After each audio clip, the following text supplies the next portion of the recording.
अंतर सिर्फ इतना है कि हम कैरेक्टर हैं और उस वीडियो गेम का रिमोट किसी और के हाथ में है, कोई हमारे साथ खेल रहा है और हमें लगता है कि मैं सीए बन गया, वहां से बटन कैसे चलाया, अब सीए बन गए।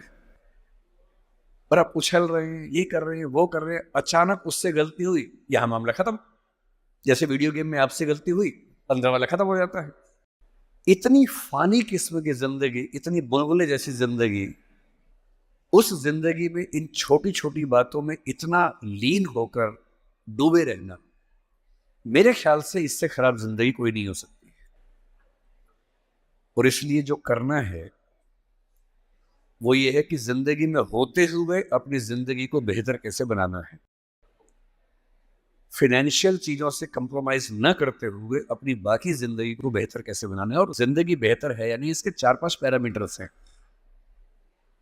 सबसे गहरा पैरामीटर ये है कि आपके पास जीने का कोई पर्पस है या नहीं, और है तो कितना बड़ा पर्पस है। कुछ लोगों के पास होता है, मुझे सबको हरा देना है, फर्स्ट आना है, 1 करोड़ कमाना है, ठीक है, पर्पस है, पर ये पर्पस बहुत दूर तक हेल्प नहीं करेगा। इससे बेहतर पर्पस होता है एक समय के बाद कि आप अपनी क्रिएटिव इनसाइट को आगे बढ़ाएं। मैं ऐसे कई सीएस को जानता हूं जो सीए हैं पर उनको लगा कि मेरी जिंदगी इतनी सीमित नहीं है, मुझे कुछ और करना चाहिए। तो उनमें से एक शेखर कपूर बन गया, उसने मिस्टर इंडिया फिल्म बनाई, बैंडिट क्वीन बनाई, कितना कमाल किया। एलिजाबेथ फिल्म बॉलीवुड में बनाई, वो चार्टर्ड अकाउंटेंट है। और उसको एक दिन समझ में आ गया कि मेरा सीए वाले काम से ना जिंदगी कमाल की नहीं हो पाएगी। ठीक है, मैं कुछ कुछ कर लूंगा, लेकिन वैसी नहीं हो पाएगी जैसे मैं चाहता हूं। और बहुत सारे सीए हैं। एक सीए को लगा कि मुझे देश को भी सुधारना चाहिए, वो सुरेश प्रभु बन गया, रेल मंत्री बन गया। एक और सीए को लगा कि मुझे एक नई पॉलिटिकल पार्टी में ईमानदारी का संदेश लेके जाना चाहिए, वो राघव चड्ढा बन गया। इतने सारे सीएस हैं, कोई पॉलिटिक्स में आ गया, कोई उद्यम में चला गया। एक सीए बाहर से पढ़ के आया, उसको लगा मुझे तो मीडिया की दुनिया को रेगुलेट करना है, अच्छा बनाना है। उसने एक मैगजीन शुरू की, इंडिया टुडे, और धीरे धीरे वो आज तक का मालिक बन गया। अरुण पुरी, वो भी सीए है। क्यों सीए होके ये मान लेना है कि मेरी जिंदगी इतनी ही है। एक यंग सीए सिद्धांत चतुर्वेदी फिल्मों में इतना सुंदर एक्टर बन के आ गया है, अभी वो गली बॉयज में आया, शानदार एक्टिंग करता है। एक सीए को लगा कि मुझे केवल अकाउंटिंग नहीं करनी है, मुझे तो कुछ बड़ा काम करना, स्टार्टअप करना है, वो मोतीलाल ओसवाल बन गया। इतने बड़े बड़े सीए, कुमार मंगलम बिरला एक सीए हैं और सीए से पूरा साम्राज्य खड़ा कर दिया। एक सीए को लगा ये सब छोटा है, मुझे देश के लिए काम करना है, देश के लिए मर मिटना है। और आज से 2 महीने पहले उसने देश के लिए अपनी जिंदगी बलिदान कर दी। कर्नल मनप्रीत सिंह, जो कि सीए थे, वो भी चार्टर्ड अकाउंटेंट था।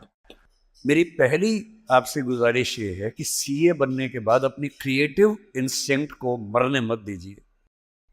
कुछ क्रिएटिव, कुछ भी हो, वो क्रिएटिव हो सकता है कि आपको पेंटिंग करना पसंद हो, आपको पोएट्री पसंद हो, आपको फिल्म बनाना पसंद हो, फिल्म देखना पसंद हो, कुछ ऐसा। क्योंकि जो क्रिएटिव नहीं है, कई थिंकर्स कहते हैं कि जानवरों के पास जो 5 सेंसेस होती हैं, मतलब सबके पास नहीं, लेकिन जैसे गधे के पास है, गाय के पास है, भैंस के पास है, 5 सेंसेस हैं, हमारे पास 5 सेंसेस हैं। तो वो कौन सी चीज है जो मनुष्य को उनसे अलग करती है? तो वो क्रिएटिव सेंस है। और जिसने अपनी क्रिएटिविटी को ही मार दिया, फिर वो तो एक मशीन है, फिर काहे का इंसान है। इसलिए मेरी पहली गुजारिश आप सबसे ये है कि सीए होते हुए कुछ ऐसा क्रिएटिव शौक पाल लीजिए कि दिन में 1 घंटा मस्ती से गुजार सकें उसमें। वो कुछ भी हो, फिल्म देखने से लेकर कविता लिखने तक, पेंटिंग करने तक, कुछ भी हो। गाना हो, गाना सीखिए, सिंगिंग सीखिए, इस उम्र में सीखिए, तबला बजाना सीखिए, हारमोनियम सीखिए, गिटार सीखिए। कुछ ऐसा जो करते हुए डूब जाने का मन करे। बस कुआं खोदना मत सीखना, उसमें डूब गए तो मुश्किल हो जाएगा। बाकी कुछ भी जिसमें आपको मजा आता हो सीखिए। दूसरा, एक ऐसा पर्पस जीवन में रखा, बेशक इतना सा पर्पस हो, जैसे आपके लिए सबसे आसान क्या है, अपने आसपास 2 4 5 लोगों को सिर्फ इतना समझा दीजिए कि फाइनेंशियल विजडम जीवन में कैसे काम करती है, अपने पैसे का इस्तेमाल कैसे करना है, पैसा कमा के कैसे सेव करना है, कैसे इन्वेस्ट करना है, क्योंकि उस मामले में आपका मुकाबला कोई कर नहीं पाएगा।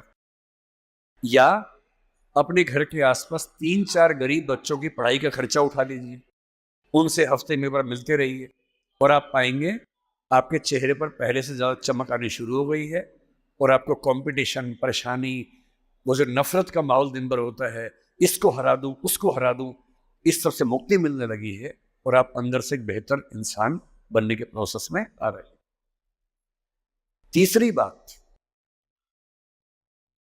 आप कितने भी सफल हो, यदि आपके जीवन में कुछ खास रिश्ते ऐसे नहीं हैं, जिन रिश्तों के साथ, चाहे वो प्रेम का हो, विवाह का हो, भाई का हो, बहन का हो, दोस्त का हो, जिनके साथ आप अपने मन की हर बात खुल के कर लेते हैं, तो आपका फाइनेंशियल अकाउंट चाहे कुछ भी हो, दरअसल आप एक दिवालिया इंसान हैं, बैंकरप्ट इंसान है।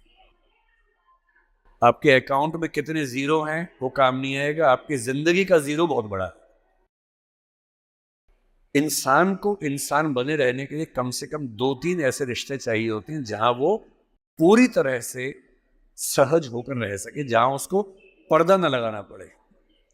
हम सब दिन भर पर्दे लगाते रहते हैं, खुद को ढकने में लगे रहते हैं। जब भी किसी से बात करते हैं, खुद को छिपाते ज्यादा हैं, सामने कम लाते हैं, क्योंकि समाज का उसूल ऐसा होता है। कोई तो ऐसी जगह हो, कोई तो ऐसा इंसान हो जहां आपको पर्दे की जरूरत ना हो, आप खुल के अपने मन की बात, हर बात कह सके। इसलिए मैं अपने जो काउंटर पार्ट्स हैं, चाहे वो सिविल सर्वेंट्स हो, चाहे आप सीए हैं, मैं अक्सर कहता हूं कि जिंदगी की बैलेंस शीट में पैसे के साथ साथ creativity, emotional satisfaction, personal space. Personal space का मतलब ये होता है कि आपका जीवन बहुत सारे लोगों का है, आपके परिवार का है, आपकी कंपनी का है, आपके क्लाइंट का है, सबका है। और अक्सर आप देखेंगे कि आपका जीवन सिर्फ आपका नहीं है, बाकी सबका है।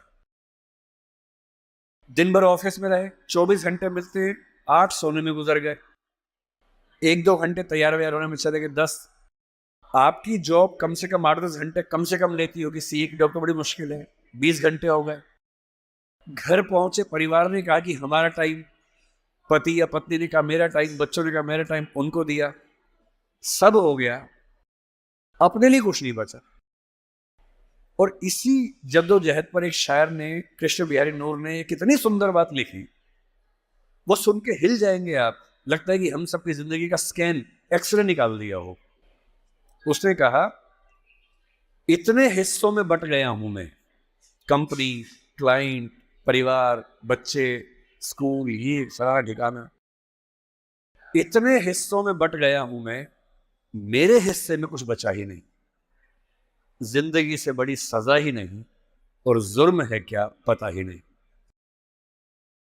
तो जब जिंदगी के अपने हिस्से आप बांट रहे हो सबके लिए, हो सके, मैं तो करता हूं रोज, हो सके तो रोज कम से कम आधा या 1 घंटा सिर्फ अपने लिए रखना है, जिसको मी टाइम कहते हैं आजकल के लोग। वो मी टाइम कैसे आ सकता है? उसका एक आसान तरीका ये है कि जब आप घर से ऑफिस, या ऑफिस से घर जाएं, अगर खुद ड्राइव करते हैं, वो मी टाइम हो सकता है। उसमें फोन को ऑफ कर दीजिए, अपने आप से बात करते हुए चलिए, अपने आप से सवाल, अपने आप से जवाब, अपने आप से ठहाका मार रहे हैं, कुछ सोच रहे हैं, उधेड़ बुन में हैं।